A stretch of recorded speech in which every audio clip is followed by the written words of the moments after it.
precisely 1:15. This is the news on Sri Lanka Broadcasting Corporation. News is edited by Danushka Madavela, read by Sabrina Zawahir. The headlines. US assures assistance in Sri Lanka's debt restructuring process. The Japanese Foreign Minister arrives in Sri Lanka. 2023 GCE A-level exam results will be released by the last week of this month. A high-level delegation headed by Indian High Commissioner to Sri Lanka, Santosh Jha, visited Trincomalee. Advisory issued for high waves in certain sea areas. And in world news, war in Gaza becomes the deadliest conflict for journalists. And in sports, Luton stay in bottom three after draw with Everton. Now the local news in detail. The United States has once again assured their fullest support to Sri Lanka in the debt restructuring process, State Minister of Finance Chauhan Semasinghe said.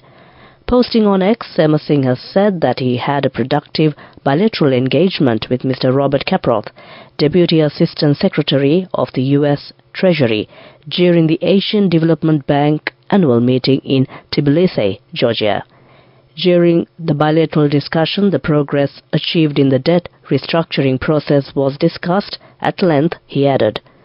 Meanwhile, Mr. Caproth has further pointed out the importance of continuing with the reforms that will enable a stable economy and avoid any future crisis.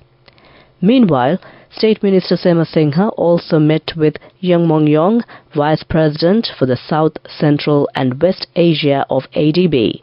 The State Minister in his message says that they discussed on the new Country Partnership Strategy 2024-2028 and the ADB's support to the country's efforts to restore macroeconomic stability.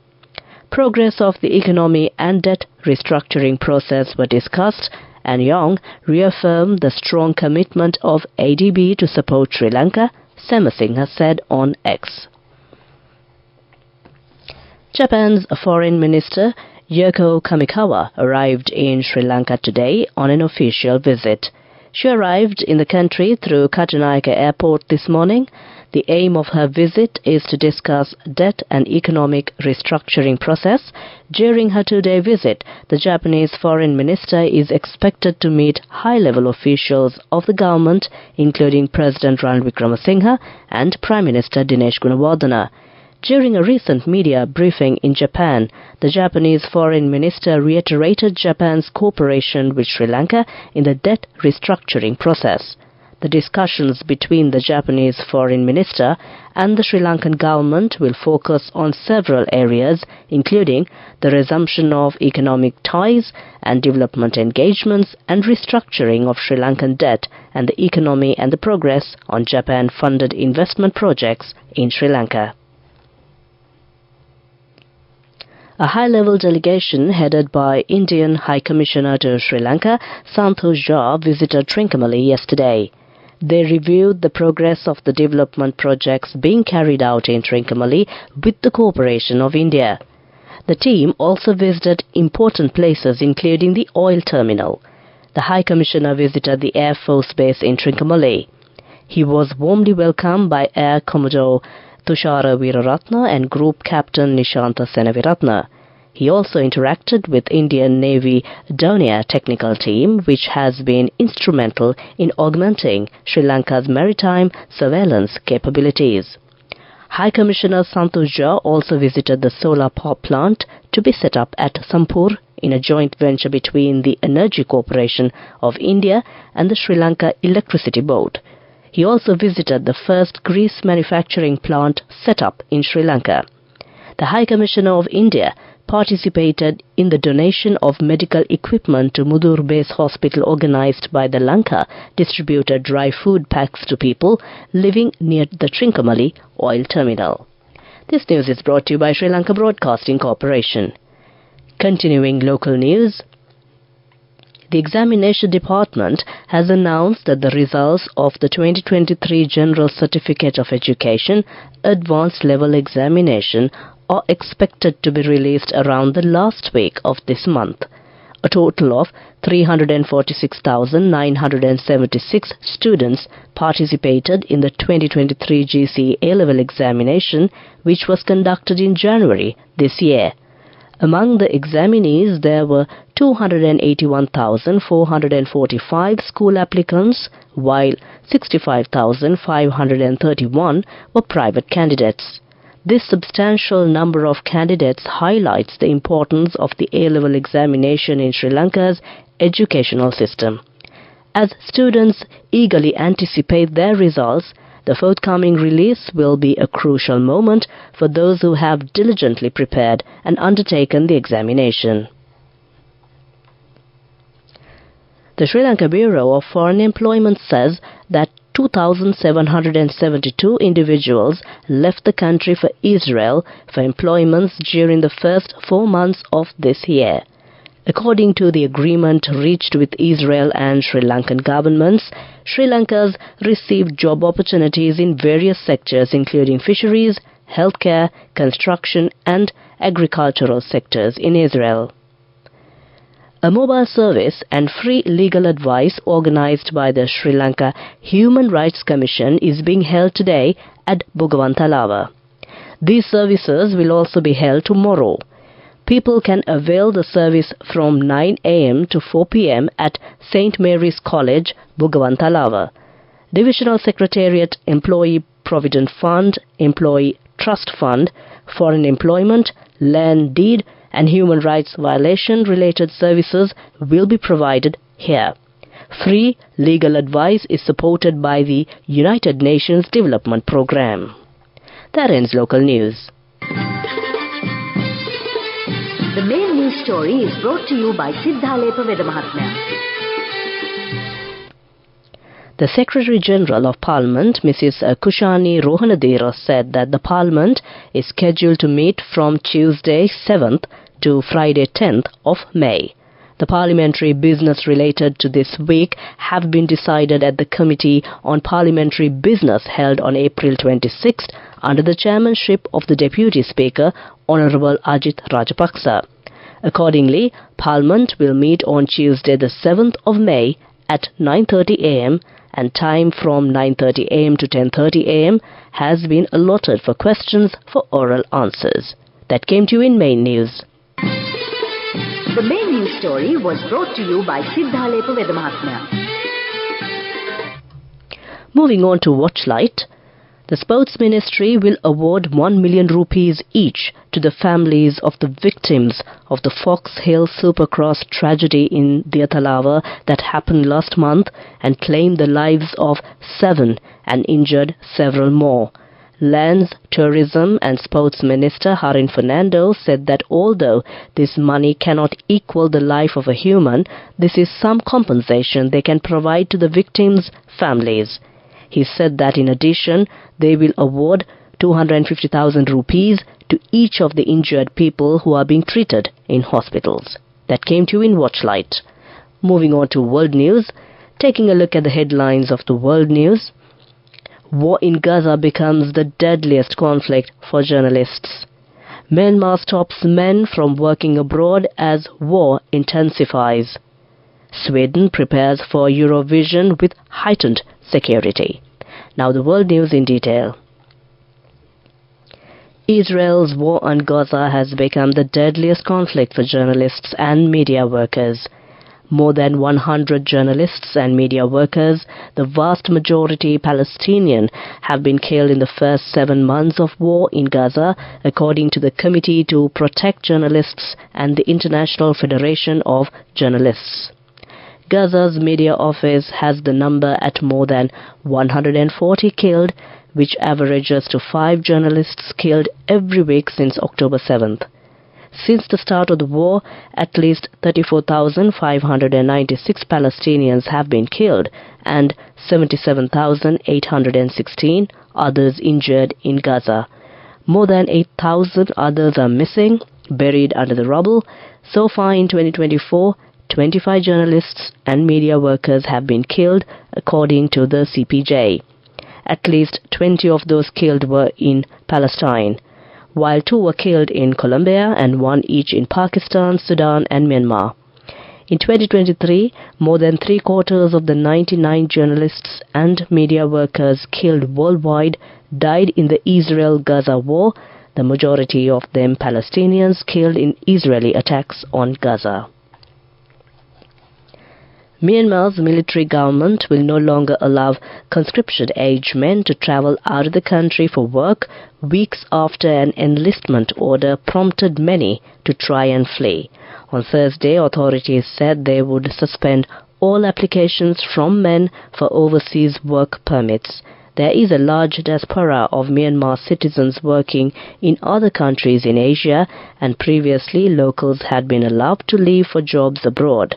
But the restrictions come as the junta battles increased opposition in the country's ongoing civil war. The junta has imposed the conscription order in February, following months of losses. Nearly 100,000 men applied for work permits in the 3 months after that, part of a wider exodus of people fleeing. Security is being tightened for the Eurovision Song Contest in Sweden's third city, Malmö. With large demonstrations planned to coincide with the event and the country already on high alert, police and organizers say they are well prepared and hoping for a joyful event. The annual flea of a feel-good celebration of pop and showbiz is this year shrouded by complaints for some quarters over Israel's participation amid the war in Gaza. Sweden was already facing heightened security challenges, and Malmö is expecting one of the country's biggest ever policing efforts. As many as 100,000 visitors are set to descend on this city on Sweden's southwest coast for the world's largest live music contest. Colorful Eurovision banners decorate many of the city's streets, and it's the third time that Malmö is playing host after Swedish artist Loreen won last year's competition in Liverpool with her hit song Tattoo. That ends World News. Prior to concluding, the headlines of the World News once again. War in Gaza becomes the deadliest conflict for journalists. Myanmar stops men from working abroad as war intensifies. Sweden prepares for Eurovision with heightened security. That ends World News.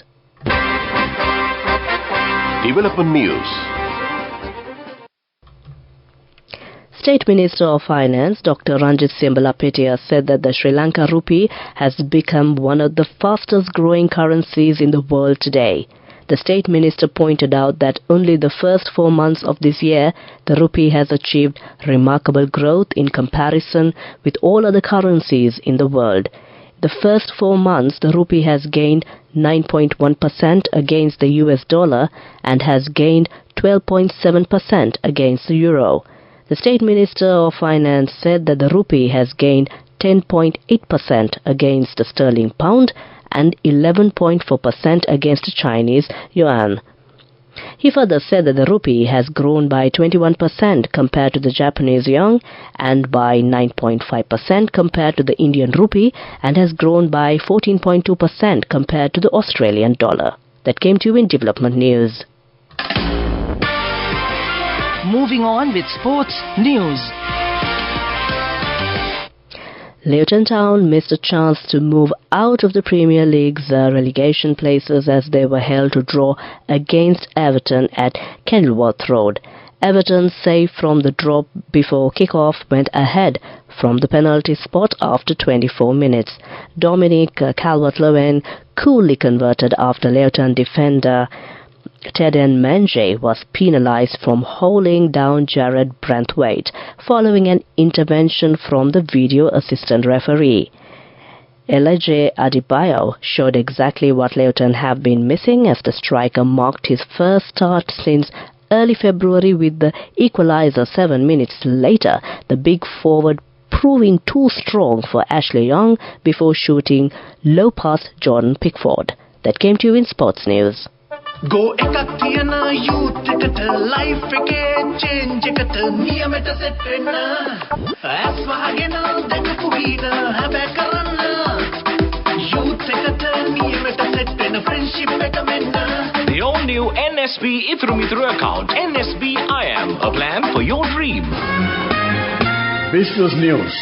Sponsored by National Savings Bank, the safest place for your money.